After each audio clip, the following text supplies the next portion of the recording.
Hi friends, எல்லாருக்கும் வணக்கம். நீங்கள் கொடுத்துட்டு வர சப்போர்ட்டுக்கு ரொம்ப நன்றி. நிறைய பேர் கமெண்ட்ஸ் பண்ணுறீங்க, நிறைய பேர் லைக் ஷேர் பண்ணுறீங்க. இதே மாதிரி ஃபாலோ பண்ணுங்கள். நிறைய பேருக்கு இதை நீங்கள் ஷேர் பண்ணி விடுங்க. சப்ஸ்கிரைப் பண்ணாதவங்க சப்ஸ்கிரைப் பண்ணிக்கோங்க.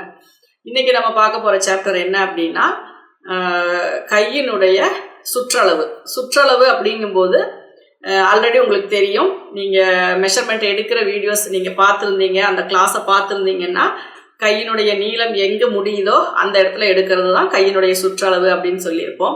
கையினுடைய சுற்றளவு ஓகே. நீங்கள் கேப் ஸ்லீவ்னா அதுக்கு ஒரு அளவு, ஹாஃப் ஸ்லீவுக்குன்னா அதுக்கு ஒரு அளவு, எல்போக்கு ஒரு அளவு, 3/4 ஒரு அளவு, அதே மாதிரி கை ஃபுல் ஹேண்டுக்கு ஒரு அளவு. அது எப்படி எடுக்கணுங்கிறது எல்லாமே நான் சொல்லியிருப்பேன். அது எல்லாமே நீங்கள் ஃபாலோ பண்ணியிருப்பீங்க.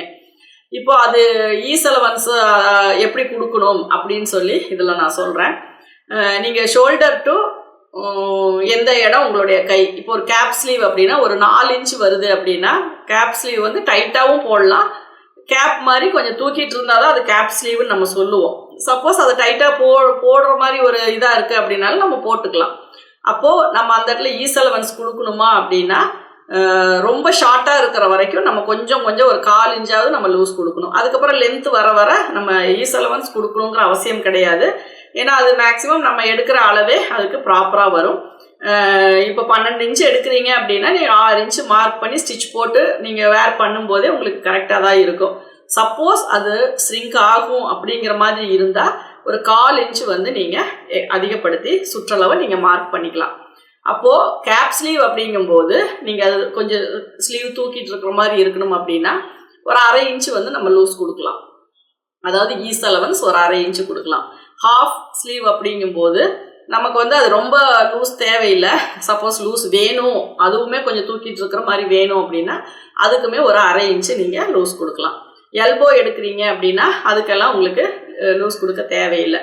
ஆனால் 3/4 வரும்போது கம்பல்சரி லூஸ் கொடுக்கணும். எதனால் அப்படின்னா முட்டிக்கைக்கு கீழே டைட்டாக இருந்துச்சு அப்படின்னா நம்ம கை மூவ் பண்ண முடியாது.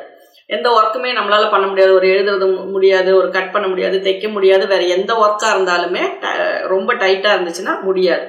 அதனால் நம்ம 3/4 வைக்கிற இடத்துல கையினுடைய சுற்றளவு நம்ம எங்கே மார்க் பண்ணுறோமோ அது கூட ஒரு 1 இன்ச்சு நம்ம தாராளமாக லூஸ் கொடுக்கலாம். அப்படி இருந்தால் தான் உங்களுக்கு நீ கிட்ட, கையினுடைய முட்டி கை கிட்ட கொஞ்சம் ஃப்ரீனஸ் வரும். கையை நம்ம ஃப்ரீயாக எந்த ஒரு ஒர்க்குமே நம்மளால் பண்ண முடியும்.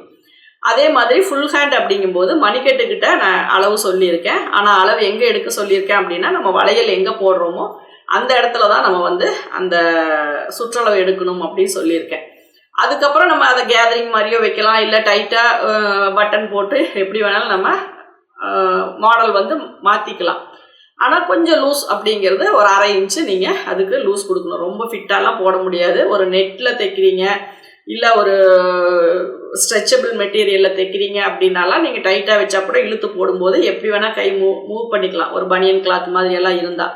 ஆனால் ஒரு காட்டன் மெட்டீரியல் நம்ம அதுக்கு லைனிங் கொடுத்து தைக்கிறோம், ஒரு சிந்தட்டிக் மெட்டீரியல் அதுக்கு லைனிங் கொடுத்து தைக்கிறோம் அப்படிங்கும் போதெல்லாம் அந்தந்த போர்ஷனுக்கு தகுந்த மாதிரி நம்ம கொஞ்சம் லூஸ் கொடுத்தா தான் போட்டுக்கும் போது கரெக்டாக இருக்கும். சுருங்கினதுக்கு அப்புறமுமே நமக்கு அது ப்ராப்பராக இருக்கும்.